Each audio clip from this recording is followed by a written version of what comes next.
Hey guys, welcome back to another tutorial.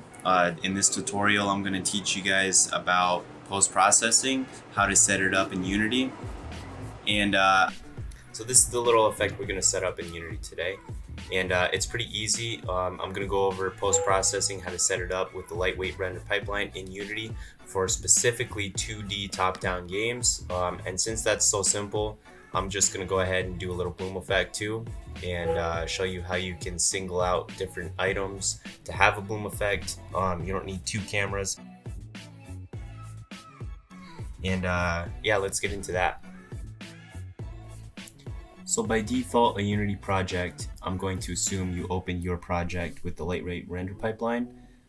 If you don't know how to change your materials to the lightweight render pipeline, it's pretty easy. All you have to do is right click anywhere in your folder, go to create, rendering, lightweight render pipeline, a pipeline asset.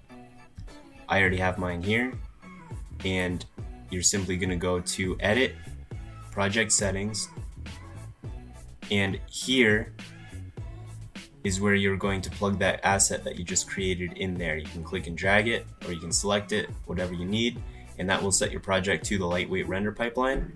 To change your materials, you can simply go to edit, render pipeline, and go to upgrade project materials to lightweight render pipeline materials.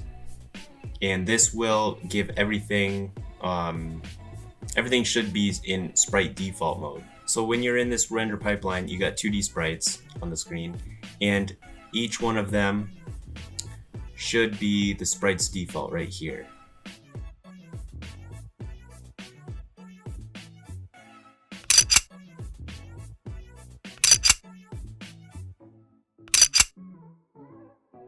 Let's create our post-processing first. So we're going to go to our main camera.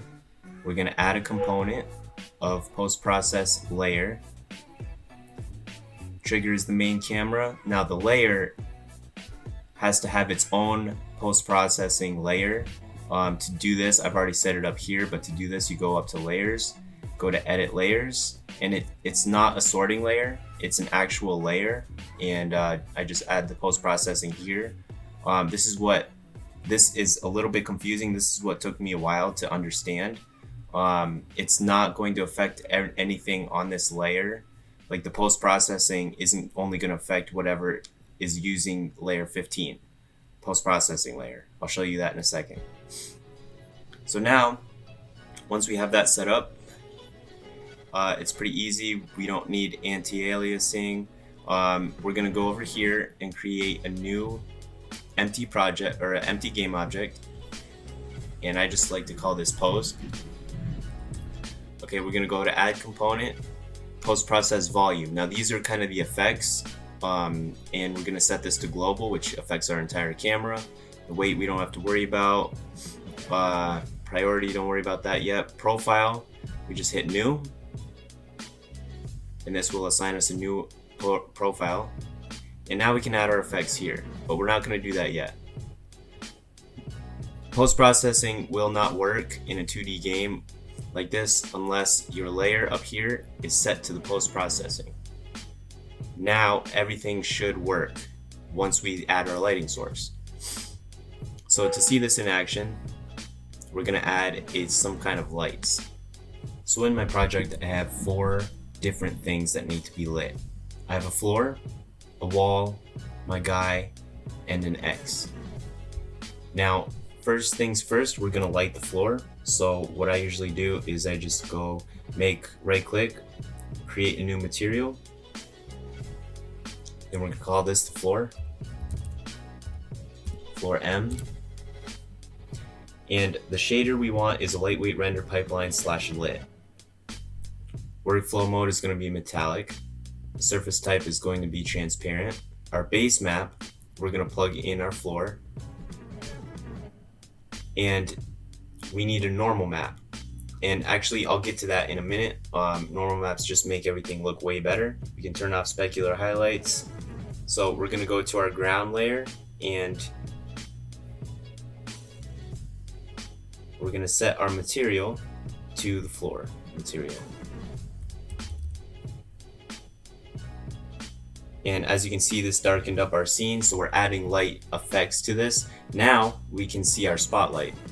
Our spotlight actually has an effect on the floor, and you can see our spotlight is simply set up here. It's nothing special, it's just a little tiny spotlight. Make sure it's above the layer that you're shining on. Alright, we're going to do the same thing to the wall. So we're going to right click, create material. This is going to be our wall material.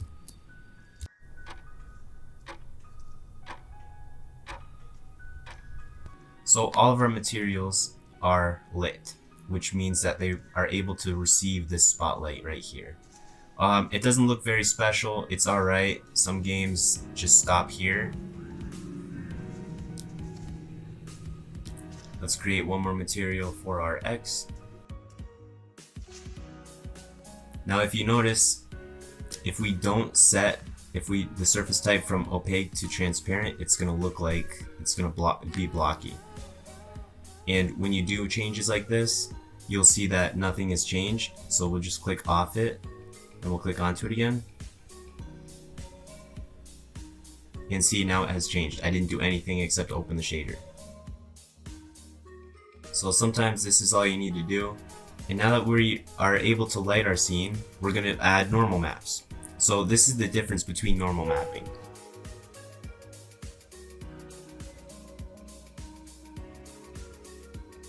And how I do normal maps, just to be quick about it, is first we'll do it with our guy. So we're going to right click our guy, we're going to show in Explorer, and we're just going to go over to the guy.png, wherever he's at. I just copy and paste, so it's going to be named guy copy. We're going to go back into Unity, and guy copy now is over here. Click it. We're going to go to texture type, normal map, create from grayscale. The bumpiness, I like to increase the bumpiness just because it makes the lighting more defined. You can keep it at sharp, generate bitmaps. Everything here is good. If you want to increase the quality, just set it to RGBA 32-bit, hit apply, and this creates us a normal map. And to apply that, we're going to go click our guy, or we can go click the player texture, and under normal map, we're going to select that new normal map that we just made. And this gives our guy a little normal map. So now let's do this to the rest of our materials.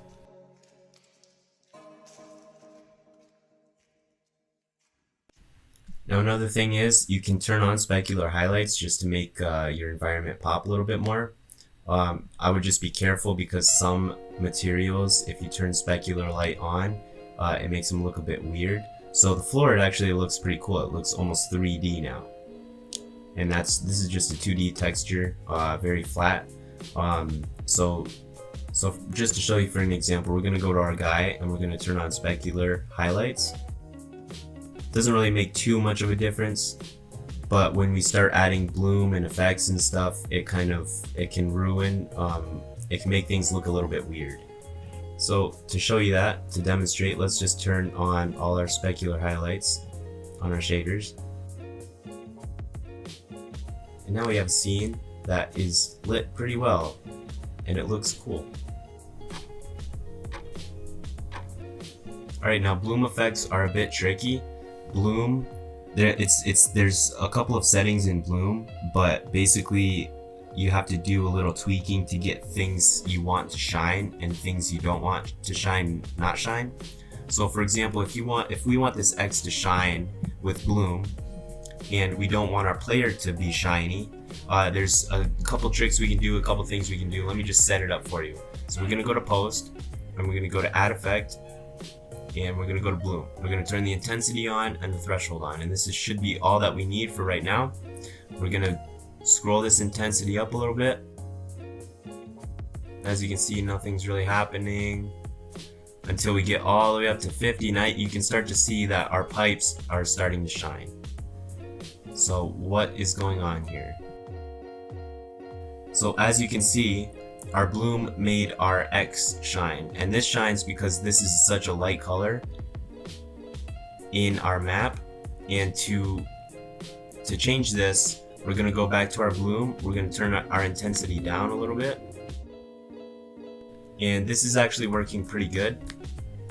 I don't want my player to shine, but I want that X to shine. Now, what if I wanted my player to shine, but I didn't want the X to shine? There's a couple of things we could do.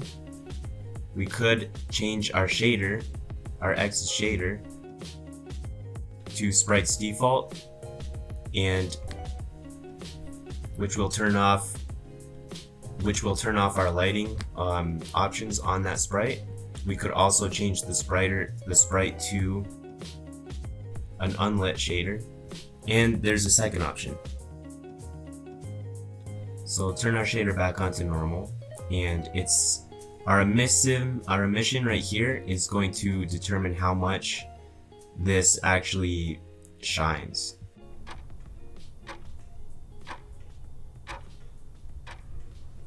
Alright, now as you can see, the color that we choose here determines how emissive this material is.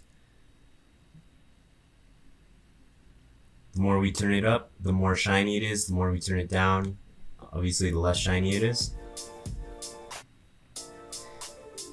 And we can also go back to our post processing and turn this threshold down just a little bit. Up just a little bit.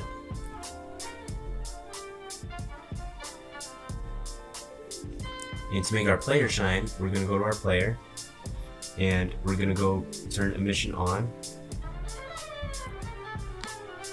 And we're just going to play around with our lighting a little bit. And like I said, sometimes it doesn't update until you switch on and then off it again. And we go back to it. We can have a miss red, any color you want really. So we're gonna do like a red over here. Then we're gonna go back to our post.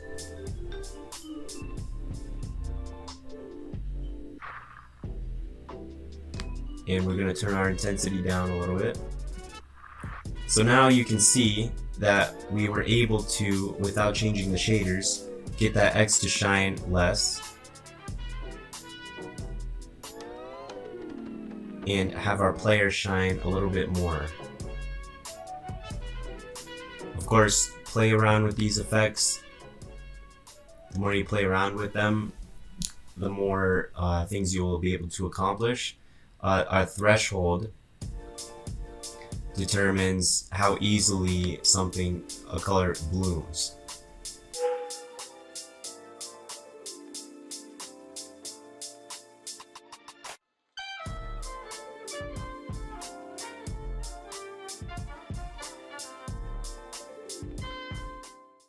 Thanks for checking out my tutorial. If you're looking for more in-depth information, I have courses you won't find on YouTube. You'll learn what professional games like these use for physics to create amazing effects, stuff like gravity guns, hovering items, advanced 2D particle effects, screen warping, teleportation effects, warp speed blurs, and so much more. Go to 2dinunity.com, enter your email. I'll send you an in-depth tutorial that covers more than just the basics of an RPG. This includes multiplayer networking, lobby systems, chat input, essentially everything to go from an average-looking indie game to a professional game industry standard. If not, you can still keep watching my free material on YouTube. Thanks for all your support, and I'll see you in the next video.